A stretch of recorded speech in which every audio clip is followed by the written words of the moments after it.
This is the latest update on eVisa. This was updated on the government website on 15th of August 2024, and I feel it's very important that I bring to your notice. I published a video about how you can replace your BRP with an eVisa. It has been helping a lot of people. However, there is some information there that needs to be updated, and I felt it's so important for me to share this with you so that you can know what to do. Now, if you're meeting me for the first time, my name is Cynthia. I share information that will help you transition abroad to be as smooth as possible. I share information about settling, working, or studying in the UK. If you're interested in any of these, you want to study in the UK or settle in the UK, then you need to subscribe to this channel. Hit the notification bell so that each time I drop a new video, you know it's time to watch Cynthia Academy. And to my returning subscribers, thank you so much for your love and support. Without wasting time, let's get into this video. By now, I believe everybody is aware that we have by 31st of December 2024 to replace our BRCs with an eVisa. So what's an eVisa? An eVisa is an online record of your immigration status. It states clearly your visa type and when your visa starts and when it ends, as valid from and valid to. We have been advised that everybody should convert their BRP to an eVisa. Now, the problem is that many people are having challenges converting it, and initially the government announced that you should not do any conversion. You should not apply unless you receive an email from the Home Office. However, on the government website on 6th of August, they changed it and said you don't need to wait for an invitation from the Home Office before you submit that application. Now, it means that you don't need to just wait. If you've been waiting and you're not receiving anything, just go ahead and submit an application for your eVisa. Now, I shared a step-by-step process in my previous video. Please just use the guidance there and submit it. If you have any problems, I have shared some problems and how you can tackle it or solve it. And if it gets really tricky, please just contact the eVisa department. I also shared how you can actually contact the eVisa department. Now, the most important thing I need to share with you is that you actually need to do this as soon as possible. Do not wait until it's maybe a month to the time before you start your process. The reason why I'm doing this is because some people have been having challenges, and some people have had challenges that last for a month. They're still waiting.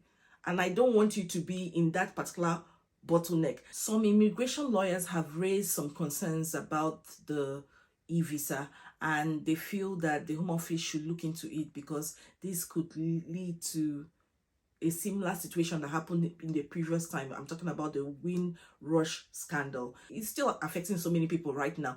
Thousands of people could not have the right to work or stay in the UK because, as at that time, there was some complications with their immigration status. They came in through the Windrush ship or whatever, and they came in to work and they were promised indefinite leave to remain. But along the way, there was no documentation for them. And some of the immigration lawyers feel that this might happen again as we have this deadline of the 1st of December 2024 to convert our BRP to an eVisa, and they feel so many people might be frustrated or have a problem and will not be able to achieve what they need to do before that deadline. However, reading the government website right now, I can see that it says that they might make some provisions. I don't know what provisions might be if you cannot meet that deadline of 31st of December, but I know that it's always good to do things when other people are doing it, because while they are making provisions and you need to work and you don't have your share code, it can cause some problems. And you know how it is in this country. If you stay a week or 2 weeks without working, you might not be able to take care of yourself seriously. So that's why I feel please do things while other people are doing it now. And it could take a while before you complete the eVisa application process because some people have had challenges. So it's always good to do things while other people are doing it. That's why I'm making this video. Please share this with your family and friends. You might think, oh, she knows that she has to do the eVisa. He knows that he has to do it. But some people might be waiting for the last minute, a week to the time to do theirs. that rush hour. You know how pressurized it can be. Many people are doing things at the same time, and maybe you might try to solve the problem by contacting the eVisa department or the WIA group, and they are overwhelmed with so many applications that they cannot take care of you at that time. They might be responding late. Please kindly complete your application process. It's so easy to do. If you're struggling to use a computer, I've shared a video, I'll put the link here, how you can replace your BRP with an eVisa. Do it as soon as possible. Don't wait until it's 1 month or 3 months to the time. Please just do it. And we all know that some people will always wait until the last minute to do this. Please, if you're struggling to use the computer, the government has made provisions for that. There is a place where they said if you need help because you're struggling to use a computer, then contact them. Please do so. Do not just stay on your own.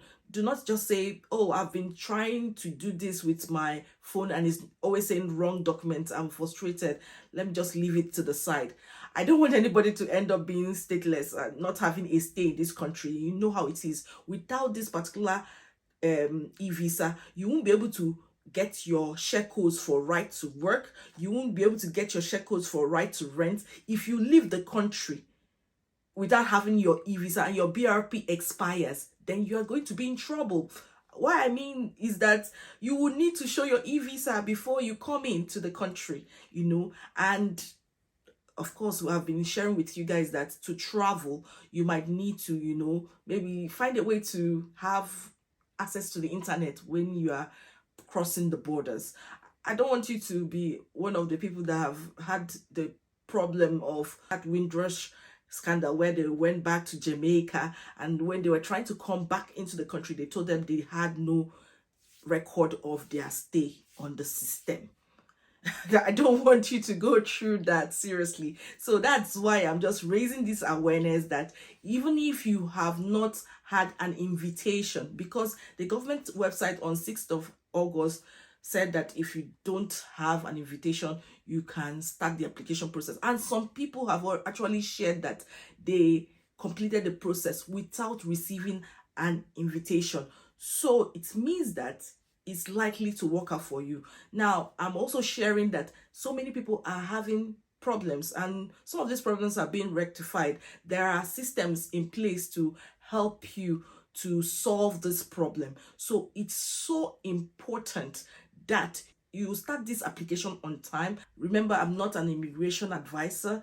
I am not an immigration consultant. I don't work for the government, but I feel it's so important I share whatever news I see online with you. And it also says that if you complete your application and you're waiting for that email that says view your eVisa and it's not coming in automatically, that you should be patient. The government says that you should be patient, that it will come in due time. I feel if you wait for a week or 2 weeks and it seems like it's not coming, maybe you should, you know, report and raise some concerns that you're not receiving this. I hope you people still have me in mind. I think that's my opinion, that you should do that. Though the government said, oh, if you have done it and you have not received that email, wait. Some people said they've waited for 3 weeks.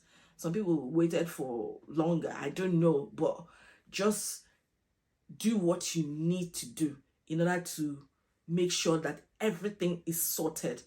Latest 31st of December, because this situation is going to be messy.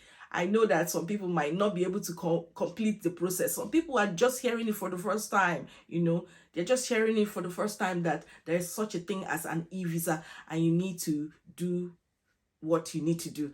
I'm also saying this because some people came in through agents, and those agents must have received the email that they need to convert their BRP to an eVisa, but the agent might not know it's for you because the email does not bear your name. So the agent might not even contact you. You have lost contact with the agent that assisted you with your visa application before you came to the UK. So it's so important, guys. You can do this on your own. If you're struggling, just watch my video slowly, step by step, and it will help you. I hope this video has helped you. Please like, share, and subscribe. Share this with your family and friends. Please, it's so important. You don't want anybody to fall through the cracks. Thousands of people were affected by the Windrush situation, scandal or whatever.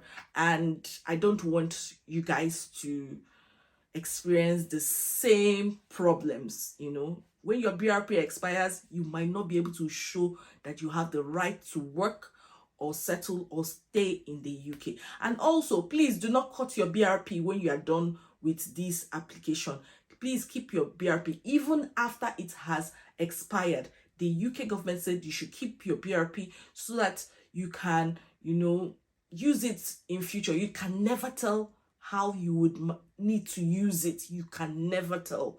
So please, guys, be smart and wise about this. Share this with your family and friends. And I'll see you in my next video. Bye-bye.